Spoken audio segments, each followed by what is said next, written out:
What's up, guys? Mike Hyman here, your Roofologist. Now, before I jump into it, I want to say thank you for stopping by, checking out my YouTube channel. If you're watching this on Facebook, definitely drop me a like for more content. I try to put out some positive stuff for you guys, educational, informational, and things like that. Now, today I want to talk to you guys about the old adage, the customer or the client, the customer is always right, and whether or not that's true in 2021. So without further ado, let's just jump right in.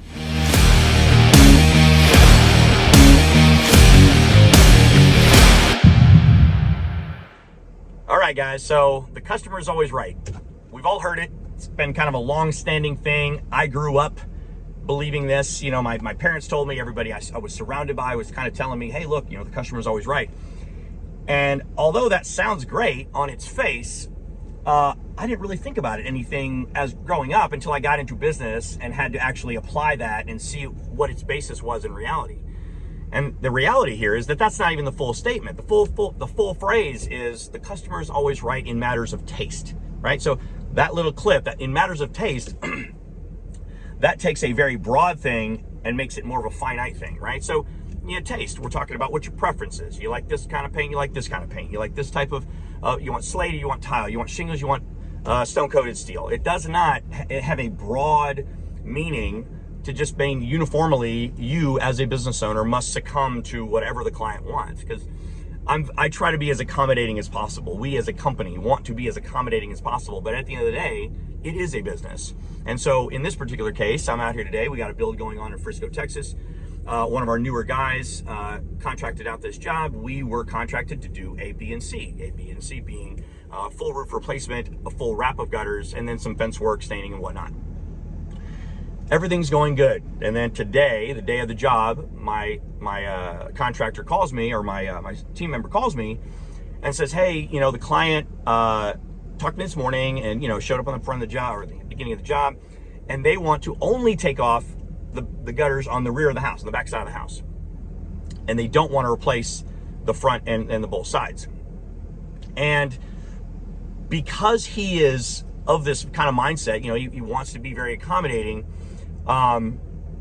he told the client that we could do that. And, he called me, just going to give me the update. And of course, anybody that knows business and would be in this situation, I think, would be of the mindset, no, we're not doing that.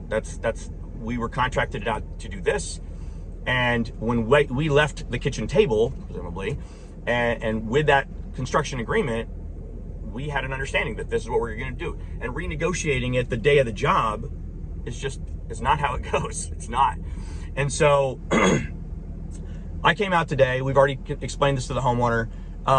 Fundamentally, we don't renegotiate the day of the job, right? But the main reason that we can't accommodate her, outside of the fact that it's a renegotiating the day of the job, is the fact that I can't build a per spec roof without taking off the gutters in this particular case. So you can't replace the drip edge, which is the angle flashing around the perimeter of the roof, in this particular case, without replacing the gutters. Now, there are certain situations where this is not applicable, but in most cases, I feel most cases, because the gutters have to be sloped down, inherently some of those fasteners that are holding in that gutter are going to be driven through the drip edge, right? Which that drip edge flashing that I just spoke about. Now, as part of a roofing system, that is a component that comes off and gets replaced. That's just how it is. And if they're not, if the contractors that is doing your roof is not replacing that, man, they're shortchanging you a little bit. If you're doing it cash and you don't want to replace, fine. But when your roofer is replaced through insurance, that is part of the roof, and they replace that. So, in any case, we had to explain this to this client, like, hey, look, I understand, and I would love to be accommodating to this degree, but we can't, and here's why. And fortunately, they were really understanding. 99% of our clients don't even bat an eyelash. We do the scope, and it's fine, and there's no attempt at funny business. I say funny business. A lot of times they don't even know. They're not clued in on etiquette and how this whole thing works. We run into a lot of first-time home buyers. They've never dealt with insurance. They've never dealt with a roof replacement or any kind of major construction on the home. So in closing, really where I'm at here is that, if I can leave you with anything, it's that clients, customers, they deserve to be heard and listened to and accommodated when it's doable.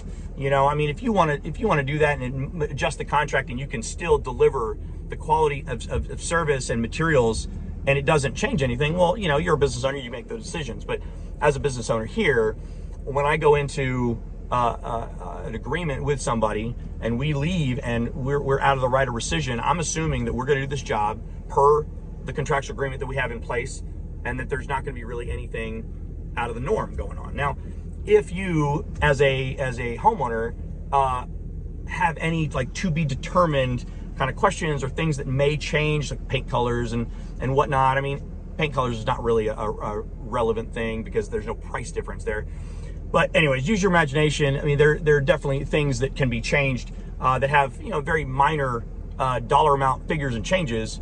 And you as a homeowner, you know, make those calls, but do it before the contract is signed. I mean, you know, it's really bad business if you're a contractor or really anybody. I'm obviously speaking from the construction standpoint, but it's just bad business overall to try to change things at the last minute. You know, my contractor here, he thought he was doing the right thing, and although I pulled him aside, I said, look, man, I applaud you for wanting to really take care of our clients, but at the end of the day, we have to have a backbone, and we have to tell them like what we can do and what we can't do. And we build spec roofs over here, and we do them by the book, and you know, the drip edge is part of that book. So anyways, thanks for checking out the video. Please subscribe if you're liking this. Please subscribe below, and if you're on Facebook, definitely, like I said, drop me a like, and we'll talk to you guys in the next video, whatever.